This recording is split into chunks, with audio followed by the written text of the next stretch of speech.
नमस्कार दोस्तों, मैं मोहित तोमर आपके पीसम सब्जेक्ट लर्निंग चैनल में स्वागत करता हूं। दोस्तों, आज की इस वीडियो में हम बात करने वाले हैं क्लास 9th एनसीईआरटी के सब्जेक्ट हिंदी के टॉपिक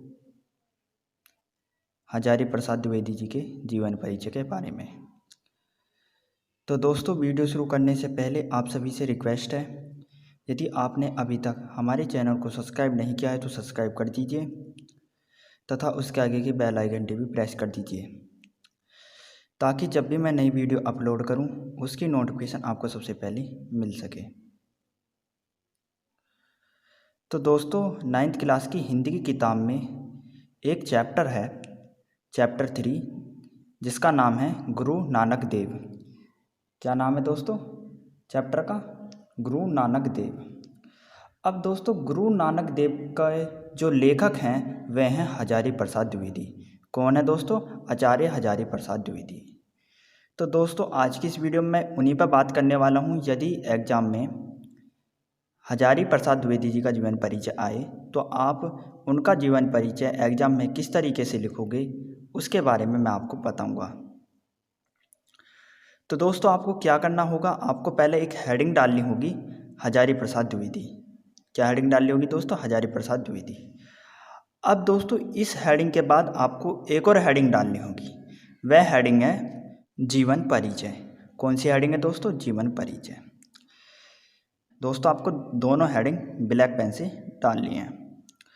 जब आप दोनों हेडिंग ब्लैक पेन से डाल लें तब आपको जीवन परिचय की हेडिंग में लिखना होगा, आचार्य हजारी प्रसाद द्विवेदी जी का जन्म सन 1907 ईस्वी में बलिया जिले के दुबे का छपरा नामक ग्राम में हुआ था। इनकी शिक्षा का प्रारंभ संस्कृत से हुआ था। उन्होंने काशी हिंदू विश्वविद्यालय से ज्योतिष आचार्य की परीक्षा उत्तीर्ण की। तुरंत पश्चात वे काशी हिंदू विश्वविद्यालय के हिंदी विभाग में अध्यक्ष नियुक्त हुए। इसके बाद कुछ समय तक आपने पंजाब विश्वविद्यालय में हिंदी विभाग के अध्यक्ष के रूप में भी कार्य किया। सन 1979 ईस्वी में इनका निधन हो गया। तो दोस्तों, आचार्य हजारी प्रसाद द्विवेदी जी के जीवन परिचय की हेडिंग में मैंने आचार्य हजारी प्रसाद द्विवेदी जी के जन्म, गांव, निधन, शिक्षा के बारे में लिखा है और आपको जीवन परिचय में भी यही बातें लिखनी हैं। अब दोस्तों, इससे अगली हेडिंग आती है हमारी साहित्य परिचय। साहित्य परिचय में क्या होता है दोस्तों? जो लेखक का साहित्य में योगदान होता है उसके बारे में लिखना होता है कि उस लेखक ने साहित्य में कौन कौन सी रचनाएं की, साहित्य विषय में उसने कैसा संघर्ष किया, कौन कौन सी उपाधि ली, इन सब के बारे में हमें साहित्य परिचय में बताना होता है। तो दोस्तों, आपको अगली हेडिंग डालनी है साहित्य परिचय। तो दोस्तों, मैंने हेडिंग डाल लिया साहित्यिक परिचय। जब दोस्तों आप इस हेडिंग को डाल लें तब आपको इस हेडिंग में लिखना है, आचार्य की गौरवपूर्ण साहित्य सेवा के फलस्वरूप सन 1949 ईस्वी में लखनऊ विश्वविद्यालय ने उन्हें टी लीट की उपाधि से विभूषित किया और भारत सरकार ने उनको सन 1957 ईस्वी में पद्म भूषण उपाधि से सम्मानित किया। द्विवेदी जी उच्च कोटि के निबंधकार, उपन्यासकार, आलोचक, साहित्य एवं संस्कृत के शोधकर्ता हैं।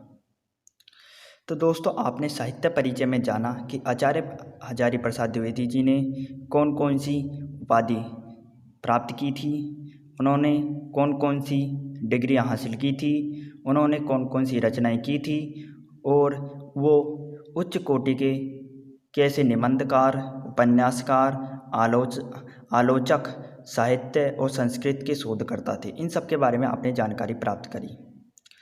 तो दोस्तों, आपको साहित्य परिचय में यही बातें लिखनी है। इसके बाद दोस्तों बात आती है गद्य रचनाओं के ऊपर कि आचार्य हजारी प्रसाद द्विवेदी जी ने अपने जीवन में कौन कौन सी रचनाएं की थी, उन सब के ऊपर आज हम बात करेंगे। तो आपको अगली हेडिंग डालनी है गद्य रचनाएं। तो दोस्तों मैंने हेडिंग डाल रखी है गद्य रचनाएं।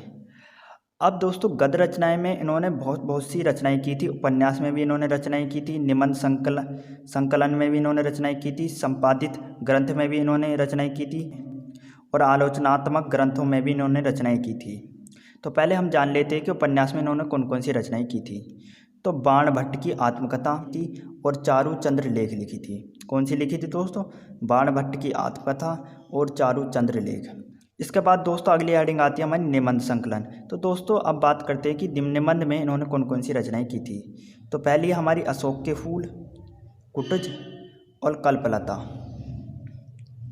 तो दोस्तों निबंध में इन्होंने ये वाली रचनाएं की थी जिनके बारे में मैंने आपको लिखवा दिया है। इसके बाद दोस्तों अगली हेडिंग है हमारी संपादित ग्रंथ। क्या है दोस्तों? संपादित ग्रंथ। तो दोस्तों अब बात करते हैं कि आचार्य हजारी प्रसाद द्विवेदी जी ने संपादित ग्रंथ में कौन सी रचनाएं की थी। तो पहली रचना की थी उन्होंने पृथ्वीराज रासो। कौन सी रचना की थी दोस्तों? पृथ्वीराज रासो। दोस्तों इन्होंने संपादित ग्रंथ में और भी रचनाएं की थी, परंतु मैंने आपको एक महत्वपूर्ण लिखवा दी है, पृथ्वीराज रासो। इसके बाद दोस्तों जो अगली हेडिंग आती है वह है आलोचनात्मक ग्रंथ।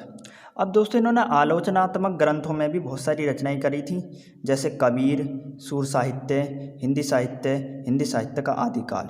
इसके सिवा दोस्तों और भी रचनाएं हैं, परंतु मैंने आपको महत्वपूर्ण लिखवा दी हैं। तो दोस्तों आपको आचार्य हजारी प्रसाद द्विवेदी जी के जीवन परिचय में यही बातें लिखनी है और ऐसे ही आपको जीवन परिचय लिखना है।